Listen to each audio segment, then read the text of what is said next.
Hi, Ted Morrissey here. I want to make a video based on a reading I gave last week at Lincoln Land Community College as part of their Lit Fest 2024. And I recorded the reading with my phone, and I did upload it to YouTube, but the video is weird and the audio isn't much better. So I thought, you know what, I'll just go ahead and try to make a little better video and maybe try to capture some of the comments and some of the responses I had to questions last week. So, I think of myself as a novelist, and in fact, mainly as a novelist, I should say. And in fact, this year I did have a new novel come out, The Strophes of Job, out in paperback now too. And I had given a reading from that book the previous week at the Albany Park Public Library, which is in northwestern Chicago, part of the Chicago library system. And really enjoyed giving that reading. And in fact, if you go to my website, tedmorrissey.com, you can find the text of that reading. So when I did the Lincoln Land reading the following week, I wanted to do something a little bit different. And even though I think of myself mainly as a novelist, and I write scholarly stuff too, and poetry and book reviews, etc., one of my other interests is translating the Old English poem Beowulf. I first read it when I was an 18-year-old at Southern Illinois University in Carbondale, and it really kind of mesmerized me, and I've been fascinated with it ever since. But even at that very first reading, it seemed to me there were some hiccups in the plot that didn't make perfect sense to me. And it took me a really long time to acquire the skill sets to start to sort it all out. But eventually I did figure out what I thought was an issue in one of the sections of the poem, a scribal error, which I've published a couple of articles about, which I really appreciate the opportunity to discuss that with medievalists. I'm not, strictly speaking, one, but I certainly admire those who have that specialization. Nevertheless, it did set me on the course of working on my own modern English translation of Beowulf. In 2019, I kind of jumped into it with both feet and spent several months working on actually the middle of the poem, the Grendel's Mother episode. And I enjoyed that process, but it didn't scratch the same itch as just composing original fiction and poetry, etc. does. So I set it aside. But then I came back to it about, 14, 15 months ago. I really wanted to do some work on it. So I came up with this strategy where Monday through Thursday, I spend about 2 hours each morning working on whatever novel project I'm writing. And then on Friday, it's Beowulf Translation Day. In doing that, I've slowly kind of inched my way through the poem, and I've translated about 25% of it or so. I'm thinking maybe another 6 years or so to get the whole thing done. But I have been publishing each section as I finish it to Kindle Vella. So if interested, you can check it out at Kindle Vella. The first 10 episodes are free, and like I said, right now there are only 6 episodes. I try to post about one per month. All right, so I'm going to do a reading from my translation in progress from Beowulf. Like I said, I read it last week. It seemed to be pretty well received. There were some great questions afterward. One of the questions was, what's the deal? Why are you so interested in Beowulf? And I don't really have a good answer for that. Like I said, it really struck a chord in me when I was a young man, and it still strikes that same chord all these years later. There's a darkness to it that I really, really appreciate. It kind of mirrors my own kind of writing. Oftentimes my novels and stories have kind of a dark core to them. I love the language, the alliteration especially. So in many ways I feel sort of a kindredness with the anonymous Beowulf poet, whoever he was. In fact, my first scholarly book was The Beowulf Poet and His Real Monsters, where I really tried to crawl inside of his skin, so to speak. That's kind of weird. And talk about what maybe some of his fears were that led to the composition of Beowulf as it is, right? But nevertheless, let me read a little bit from it. I'm going to jump in here in section 1. And I call my version On the Whale Road, which is definitely a nod to the Beats, who I also very much admire. We call the poem Beowulf just out of tradition in the one and only manuscript in which it appears. It didn't have a title, so it's just kind of become the custom to just call it Beowulf. Early on, they would refer to it as the Beowulf, but then the was dropped eventually, and most folks just refer to it as Beowulf. But I wanted to get across the idea that I was trying to do something a little bit different, but meanwhile stick to the original language. So again, my title is On the Whale Road, a new and true translation of the poem known as Beowulf. I start off with a little introductory segue here, and then I'll get into the reading of the poem itself. I'll begin in the first section of the poem describing King Hrothgar's rise to power in Denmark. The poem is set in about the year 520, but composed orally, probably, around 200 years after that, and finally written down about 300 years after that, in a precursor of modern English we call Old English, which is so distant it is practically a foreign language. There are some 350 modern English translations of Beowulf, but each translator feels that they can bring out some aspect of the poem that others may have overlooked or de-emphasized or simply gotten wrong. So here is On the Whale Road, an excerpt thereof. Then Hrothgar came known for his war glory and battle savvy, so that his novice followers blossomed into a mighty warrior band. A plan came to mind. He would command that a wondrous hall be built, a marvel to outlive memory, for mead drinking and the division of war booty among young and old alike. Everything God had bestowed, save for common ground and men's lives. I've heard that work orders spread widely across the region, summoning craftsmen of every skill to build the people's beautiful hall. As such, it was completed in no time, this grandest of great halls. He whose words were not questioned anywhere said the hall's name was Herit. True to his boasts, at banquet he gave gifts of rings, treasure galore. The hall towered tall, gabled with horns and beckoning the unholy flames of war wrath.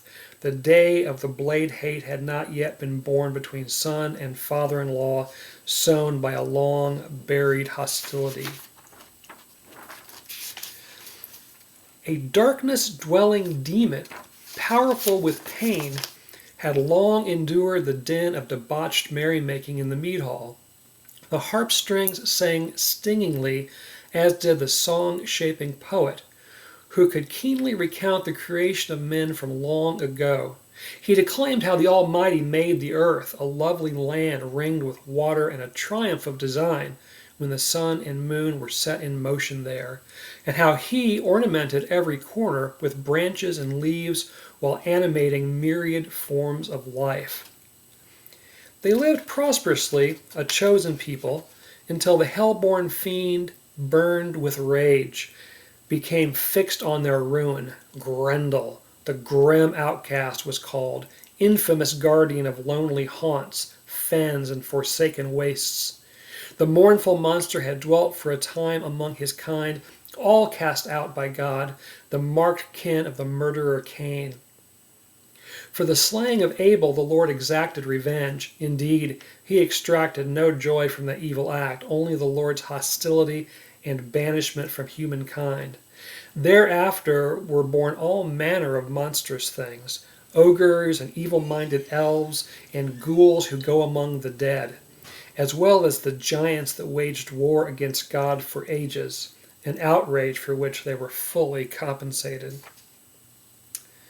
At nightfall, the Ringdane's foe fell upon the awe-inspiring house after the beer-drinking was done.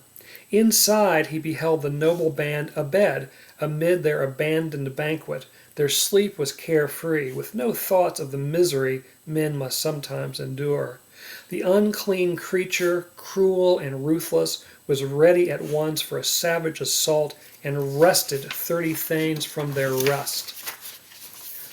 Proud of his plunder, he left for his lair, his hellish home, bearing on his shoulders the bloody slaughter. In the pre-dawn twilight, Grendel's war prowess was revealed, and the night's raucous feasting was replaced by woeful wailing. The famous king, long known for his nobility, sat stunned by sorrow.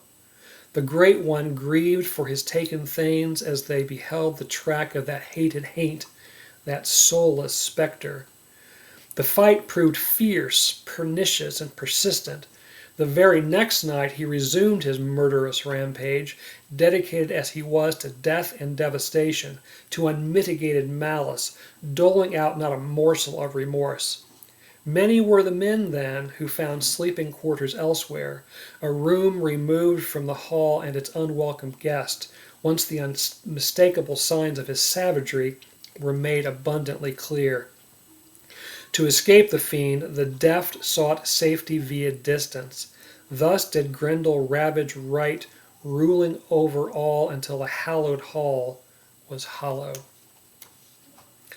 The Scyldings' patriarch suffered the pain of misfortune, the misery of unimaginable woe, for an interminable time, 12 withering winters. Reports of Grendel's crimes were recited far from the site of his unending war on Hrothgar, so that a generation of children grew up hearing of his wicked and wrathful ways. He sought no substitute for his feud with the Danes, no pact, no price could curtail this deadly curse. Hrothgar's hall counselors needn't hope for a radiant reprieve from the death-dealer's claws.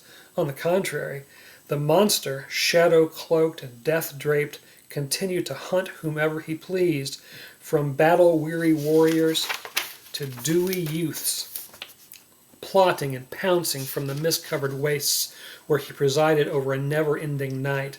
No one can say where hell's messengers may meet them on their meandering path. So, mankind's menace always alone committed uncountable crimes, unending acts of evil that caused unbearable anguish. On lead dark nights he would occupy Heorot's lonely, treasure-laden halls. Unworthy he avoided the hallowed throne which was to be occupied by men deemed godlike, and never would he know such adoration. The Scyldings' heartbroken lord suffered a misery that was acute. Men granted authority debated stratagems by which the courageous could defend against the sudden assaults. Desperate, they would seek out heathen shrines and make pledges to the stealer of souls, soliciting diabolical assistance in hopes of halting the nation's destruction. Such was the heathens' habit of mind, their misguided hope. They imagined that turning toward hell would be their salvation.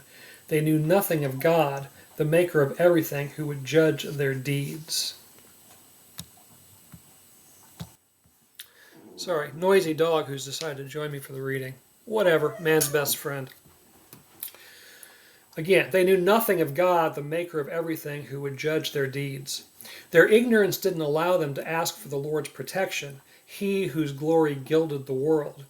Woe to those who throw their souls into hatred's burning embrace, a sacrifice that will effect nothing, no matter how desperate their desire. Well, though, will it be for those who find the enfolding arms of the Lord, a protective Father's comfort and security will be theirs. Moving into section 3. So, Healfdene's son suffered ceaselessly, his sorrow seething without end, the best of princes unable to move past the perpetual grief. Nothing could overturn the trouble that had been wrought, that pernicious night evil. It clung to him, loathsome and cruel. In his distant home, a great man among the Geats, Hygelac's Thane, heard of Grendel's misdeeds. Among men back then, his might was unmatched, so too his nobility and his strength of character. He commanded that a sturdy, seaworthy ship be outfitted for a crossing upon the Swan Road to the War King, the worthy prince who was in need of equally worthy warriors. Clever-headed men declined to dissuade him, though he was dear to them. Rather, they hailed him a hero, confident in the signs they studied. The born leader selected from among the Geats the best and boldest, 14 seasoned soldiers, and led his troops to the heavy-tempered ship. The warrior knew the ways of the sea and marched them to the water's edge. The time had come, and the boat waited upon the water, floating just beyond the high beachhead. The eager warriors, noisy in their excited chatter, leaped above the twisting tide onto the boat. Each bore a splendid array of war gear, stowing it in the bosom of the stout, timbered ship. The glad warriors were launched then on their glorious journey. Wind-driven across the waves, the ship flew like a foam-plumed bird for a full day, until the sea voyagers sighted land. Before the curved prow rose glimmering cliffs, abrupt bluffs, and fanning forelands. Then their sea crossing had come to an end. The Vadergates hastened to the hard ground, tying tight their ship, shaking out their mail shirts, and gathering their war gear. The crossing was easy, and pleased they thanked God. From the high sea wall a shielding watchman, charged with guarding the coast, counted as gleaming shields were carried across the gangway, followed by other worthy war gear. Worry threatened to wreck him. He must know the minds of these well-armed men. Heavy shaft in hand, Hrothgar's man boldly rode down to the strand to interrogate this newly arrived band. "Halt, and identify yourselves, you chain-mailed men who have steered your ship here along the sea path, skillfully crossing the deep. Long has it been my duty to dwell at land's end and monitor the sea for hostile mariners who mean harm to the Danes. No shield-bearing warriors have disembarked so boldly, not without displaying some sign that they'd been granted permission. I have never beheld a man in battle gear of greater stature. Nowhere on earth is there such a fearsome figure, unless his physique and even his fine face deceive. He is no mere hall hanger-on propped up with battle panoply. Now, before you advance farther into the land of the Danes, I must know where you came from. I must be convinced you are not false-hearted spies. Don't hesitate, seafaring foreigners, and take me seriously when I say I must know your place of origin." Their leader, who was eldest and wisest, unlatched his lockbox of language and answered, "We are from Geatland, hearth guardians of our lord Hygelac. My father's name, Ecgtheow, was synonymous with nobility, and known by people of many nations for his bravery in battle. He outlasted many bitter winters, proving their better, before leaving his home deep into old age. His memory lives on among the wisest advisers everywhere. We seek your leader, Healfdene's son, lord and protector of his people. Our intentions are noble. Provide us your wise advice. We are on an errand of great import to the legendary leader of the Danes, and have nothing to hide, I assure you. You must confirm if what we have heard is true, that among the Shieldings dwells some sort of destroyer, an enigmatic enemy who reveals his rage and the terror he brings on dark black nights, unspeakable acts resulting in shame and slaughter. I have advice for Hrothgar that comes from a kindred spirit, a way for he who is wise and good to vanquish this villain and cool his accumulated cares, a remedy that will bring sweet relief. Otherwise, he will eternally endure this troubled time, this everlasting season of distress, dwelling there in that high hall, gleaming emblem of his greatness." I will stop there. Thank you for listening.